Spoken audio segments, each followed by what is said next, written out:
Good day, everyone. This is Sir Don, and welcome to another learning session. Today, we're going to have Understanding Children and Adolescent Literature. If you would look back last week, I've asked you to read and analyze the readings on the Introduction to the Children and Adolescent Literature, and I asked you to submit it on the submission bean via the Google website, our educational website.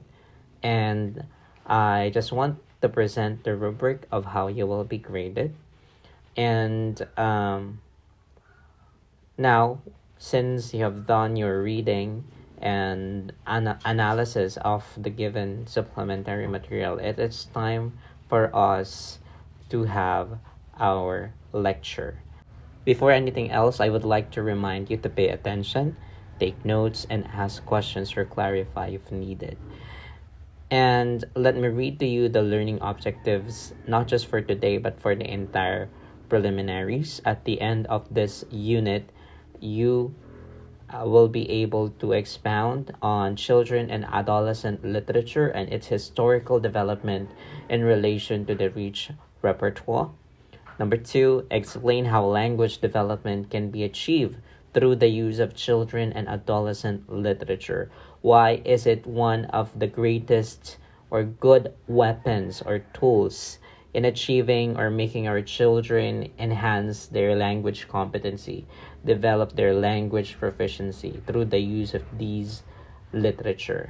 And also, number three is to design a sample of children and adolescent literature following the format learned. So later on, after this term, you will be asked also to create your own children and adolescent literature based from our readings and our discussions and your understanding.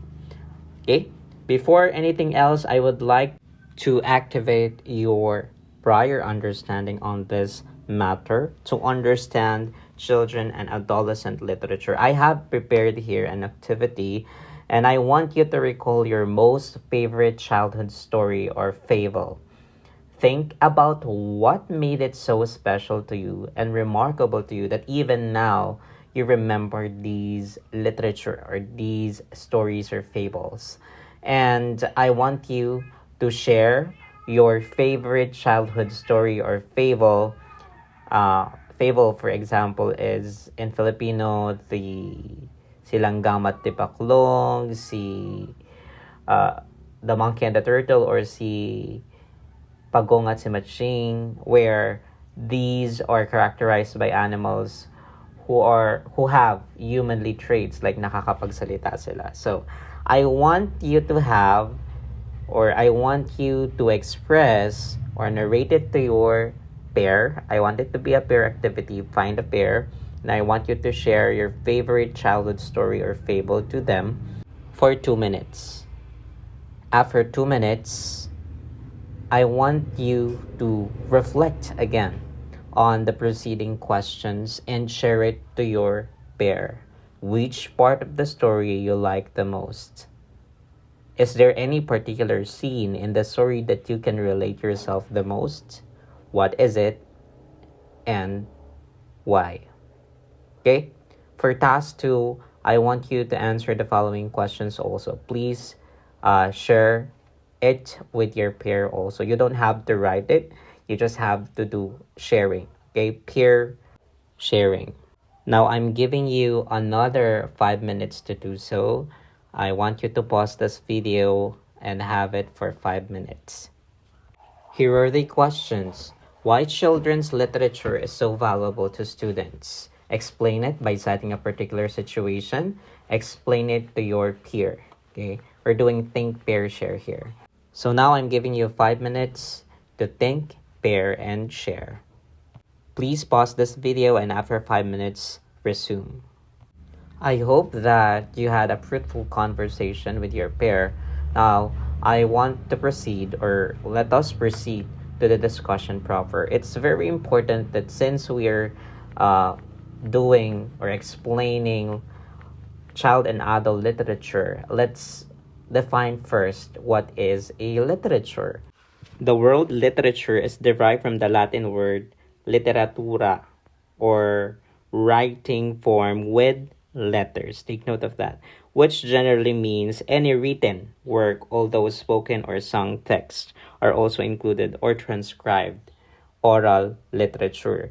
So, ang literature ay nanggaling sa salitang literatura na ang ibig sabihin ay writing form with letters. But basically, literature is not just enclosed in written texts. Kasi meron tayong binanggit dito na oral literature. Ano ba yung oral literature? Ang oral literature, ito yung mga literature, mga kwento na nagpasalin-salin sa pamamagitan ng panitikang pasalita. Okay? Mga kwentong bayan, mga bugtong, mga salawikain, epiko, awiting bayan, mga kasabihan na nagpasalin-salin sa pamamagitan ng pasalitang pagpapahayag or by word of mouth. Literature can be sung also, katulad ng sinabi natin kanina ng mga awiting bayan, katulad ng Bahay Kubo, Leron-Leron Sinta. These are literature being sung. Supplemental to that, it is also described with different art forms such as pwedeng fiction, poetry, prose, and drama. So, iba-iba po yung medium, iba-iba yung form sa literature because literature is an umbrella of term. Okay? Aside from that, that is our first definition. This is also preserving, recording, and transmitting information and knowledge, which influences the moral, social, cultural, psychological, and even political aspect of a society. One of the reasons why we know our past, our history, is because of literature. Ang literature or ang panitikan ay ginagamit bilang kasangkapan upang mapanatili, maitala, or maipasa ang impormasyon at kaalaman ng isang lipunan or a society sa pamamagitan ng mga kwento, tula, salawikain at awitin or literature by and large na nagpapahayag ng ating mga kultura, kasaysayan at karanasang bayan. It affects our moral, social, cultural, psychological, and political aspects because morally nagtuturo ng tama at mali ang ating mga kwento.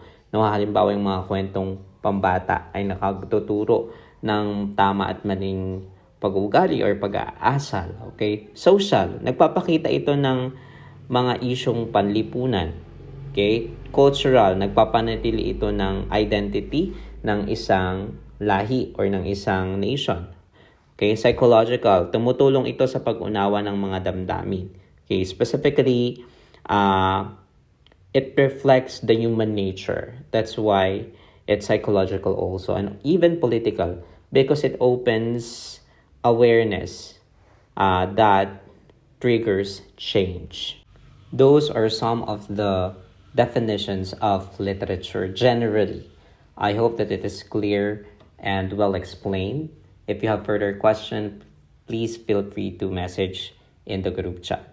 Now, since our lesson is about understanding children and adolescent literature, let's define children's literature, okay? Or literature designed for children or intended for children. Children's literature refers to the material written, published, and used for instruction, information, and entertainment of children and adolescents.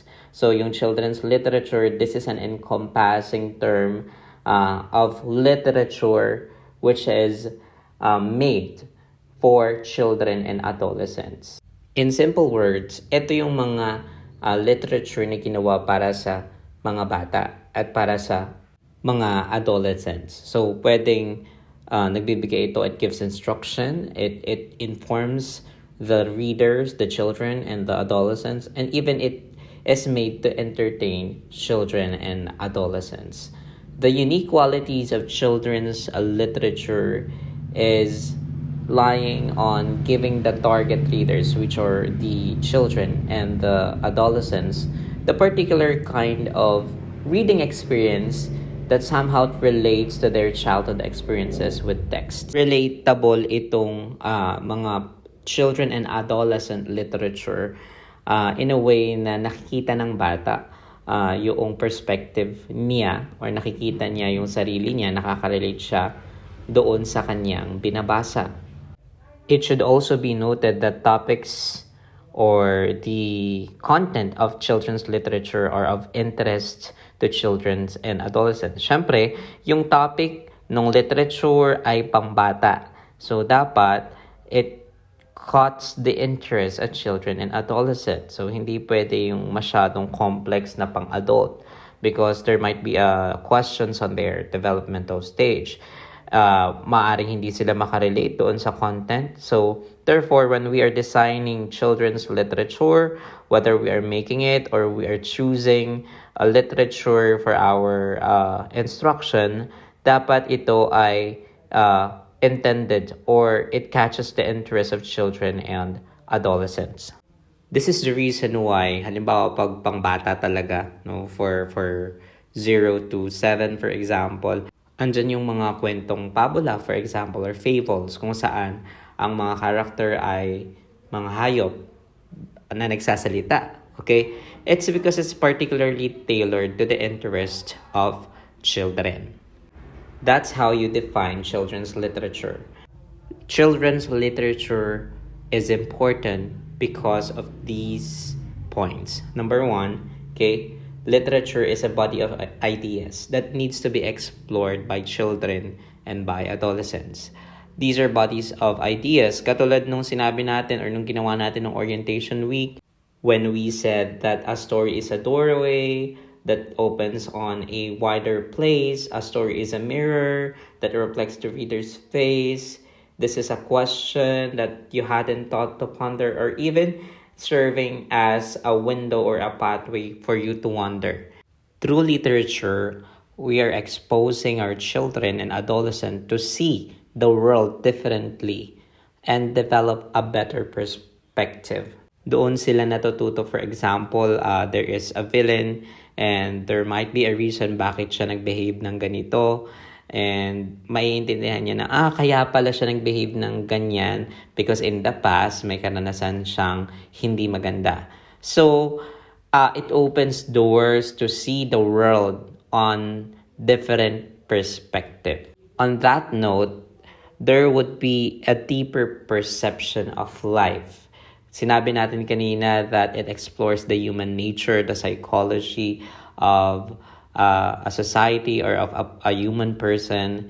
Therefore, it teaches us to have a better understanding of life in general. Another would be understanding personal and human emotion issues in society, history, and culture, which is napaliwanag na natin kanina. Because kadikit ng literature yung personal, human emotion, issues ng society, history, and culture, making us aware of our pasts, for example. Okay? Another would be unlocking the world of imagination, creativity, and inspiration through literature. On the lens of children, no, it makes their imaginations wild and big, no.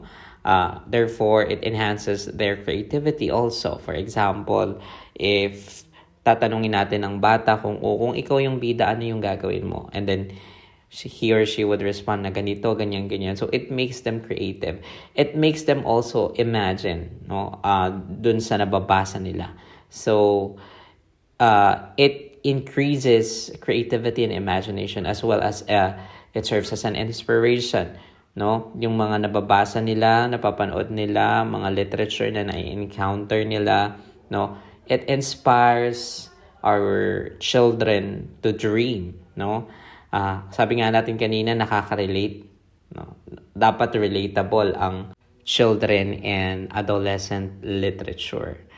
It inspires students, it inspires the younger ones to dream and to be hopeful in life, no. And it helps them discover the world. They don't have to experience it, na literal na experience, but through literature, they are able to experience what they have to experience by reading.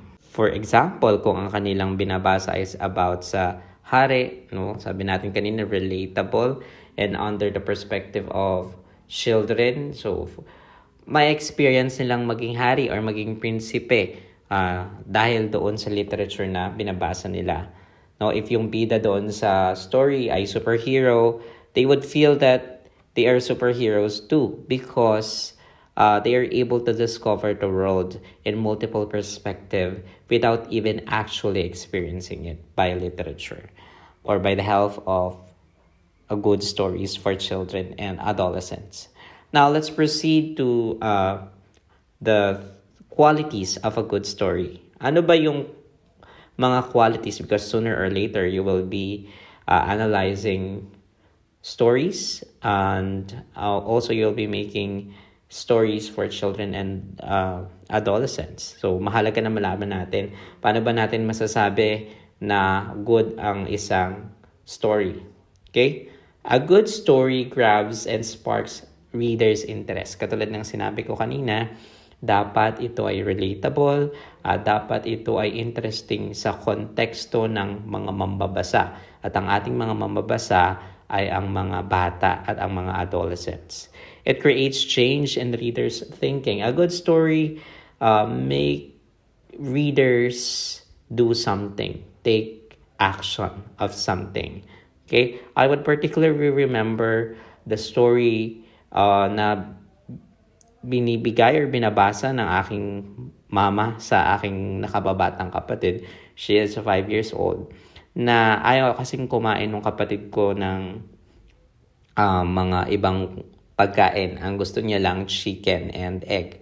And then, the story goes like this. Sinabi ng aking mama na kapag hindi ka kumain, merong malaking worm or may malaking uod dyan sa tiyan mo. At kapag ang kinakain mo lang ay puro fried chicken at kinakain mo lang ay puro itlog, unhealthy foods, lalaki ng lalaki yun hanggang sa sumabog yung tiyan mo. However, kapag kumain ka ng healthy, hindi na siya lalaki. Okay? And mawawala na siya. From that day forward, no, yung story na yon, it created change doon sa aking nakababatang kapatid na 5 years old. From that day on, minsan na lang siyang kumakain ng fried chicken, hindi na palagi-lagi. At natuto na rin siyang kumain ng masusustansyang pagkain, no? In that note, it creates change in the reader's thinking. It makes the children and the adolescent do something or move into something. A good story also make the readers feel what the characters feel. 'Di ba, kung minsan ay iiyak pa yung mga bata or kapag masyadong nakakatawa, tumatawa sila, no, or natatakot sila, okay, because the characters are designed in a way na, or the plot and the setting is designed in a way na mafe-feel ng mga bata yung nafe-feel ng mga characters. Another would be changes in the psyche of the readers and how they view things. As what we have said, it can open to multiple perspectives and point of views. This is relatable in terms of theme. It has a compelling idea and also it has a good style. Those are the qualities of a good story in general. But let's be specific. What are the qualities of a good children and adolescent literature?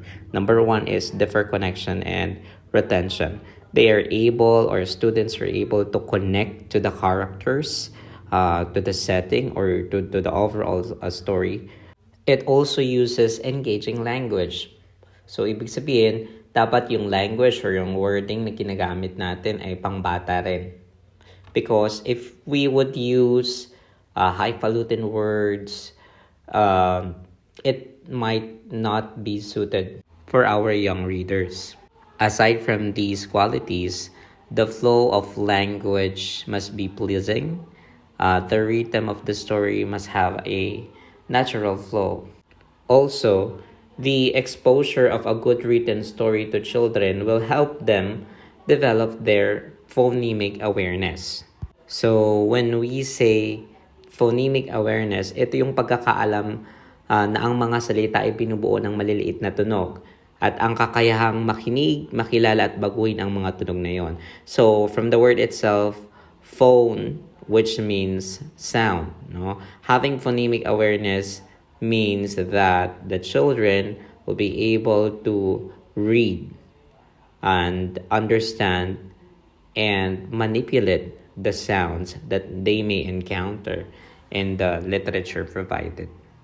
Also, the words are relatable, but also, though they are specifically tailored for children, these are also challenging for older readers as they may acquire new words upon reading the good children and adolescent literature. Another quality of a good children and adolescent literature is that it induces a strong emotion. So, ibig sabihin, yung quality na good children and adolescent literature, it will be able to induce emotion and make the readers or the child feel what the character would feel. Pwedeng nakakaiyak, okay, tumatawa, or if the characters feel love, they may feel love as well. If they feel fear, they may feel fear as well. Okay? Aside from that, it may offer a sense of joy and satisfaction for readers as it entertains, instructs, and inspires based from the content of the story that the children or adolescent would read. It also should be multicultural in nature. Children and adolescent literature should be multicultural. The story should be multicultural because we are building multicultural awareness and respect, no, to our children. By having multicultural stories, it will help children to grow up to be respectful, to be smart, to be caring of people in a diverse world, or despite of the differences. Reading and exposure to literature will help children also in many aspects of life, no? In light of that, let's discuss personal values to children. Of course, by experience, it offers pleasure and enjoyment. Experience in the sense na they don't have to experience all of the things in life, no? Kasi the literature offers experience to our children and pleasure and enjoyment without actually experiencing it. By literature, makikita na nila yung perspective ng halimbawa ng hari or perspective ng isang princess or ng isang prince o ng isang character na may supernatural power or ng isang magsasaka o ng isang manggagawa, for example. So, they will be able to experience different thoughts just by reading.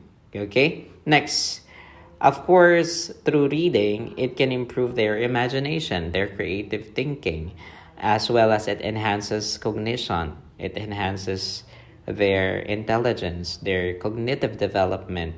Kasi andyan na nga yung phonemic awareness, andyan na yung seeing things in multiple perspective, different point of views, critical thinking, creativity, and a lot more. Aside from that, information about nature and their environment, as what I have said kanina, so multiple perspective. Also, by having children and adolescent literature, it develops positive attitude that even at the end of the road at gaano man kahirap yung mga challenges na napagdadaanan ng character, in the end, there will always be a rainbow. In the end, there will always be a hope. So it develops positive attitude for children and adolescents.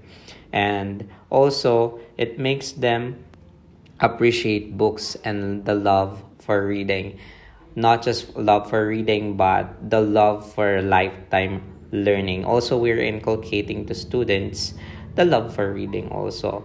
They're not just reading to learn, but reading also because they love reading. Okay?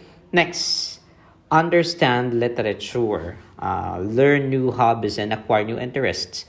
Basically, sabi ko nga dahil na-expose yung mga bata sa iba't ibang mga perspective, sa iba't ibang mga character na kahit hindi nila na-experience at hand or sila mismo yung naka-experience, they're able to experience using the literature. So, maaaring makatuklas sila ng bagong mga hobbies and interests based from the stories and the characters. They are also able to empathize, making the world a better place. Kasi nga, naiintindihan nila yung mga multiple perspective. So, they are able to see or to feel the shoes of others. Understand cultural heritage. So, katulad ng sinabi ko kanina, literature is not just a story, but it mirrors our cultural heritage also. And by literature, we are able to inculcate these understanding to our children. Katulad ng pagpopo at opo, pagmamano, for example. And these are being transferred by literature or by children's literature. Another would be improving creativity and artistic tendencies. Katulad ng sinabi ko kanina, since a story gives a lot of opportunities for our children, it offers also multiple opportunities for them to be creative and to be artistic, to discover their interests. It also stimulates a sense of aesthetic. And these are the personal values when it comes to children and adolescent literature. Another would be academic value. Of course, it enhances the student academic progress kasi nga nandiyan yung phonemic awareness, nakaka-encounter sila ng iba't ibang mga salita, na-i-increase yung kanilang critical and creative thinking. So it enhances the academic progress of the students. No? Natututo silang magbasa, mag-pronounce ng mga salita, etc., etc. Another would be reading fosters language development and fluency. Yun na nga, no? Yung sinabi ko. Especially if we're targeting a certain language. For example, we're targeting English, no? For our students. So, mas na-enhance yung kanilang language development and fluency in English by reading literature. Another is phonetic and phonemic awareness. When you say phonetic awareness, ito yung kakayahang bigkasin ng tama ang mga tunog o letra ng salita. Okay, it has something to do with being able to articulate or pronounce the words, no? Pagsasalita ng tamang tunog o letra o salita, pagbigkas. Okay? Pag sinabi naman nating phonemic awareness, ito yung kakayahan ng mga bata na makilala at manipulahin yung mga tunog, yung mga phonemes, no? So, phonemic awareness is not just about being able to articulate, no, or maisagawa ng tamang pagbigkas or articulation, but being able to know, to understand paano nahahati-hati or nababago ang mga tunog sa isang salita. Okay? So basically, phonetic and phonemic awareness can be achieved and developed by use of children and adolescent literature. Another would be vocabulary command. When they read, they encounter different words and it enhances their vocabulary, even structural control and improvement in overall reading comprehension. So today we have discussed the introduction of children and adolescent literature, the understanding of children and adolescent literature. We've defined literature, we've defined children's literature, the importance of studying literature, the qualities of good children and adolescent literature, the personal values of literature to children, and also the academic value of literature to children. Shall you have any questions, feel free to message me via group chat or during our face-to-face session, and I'll be very happy to assist you. This has been Sir Don, and thank you so much.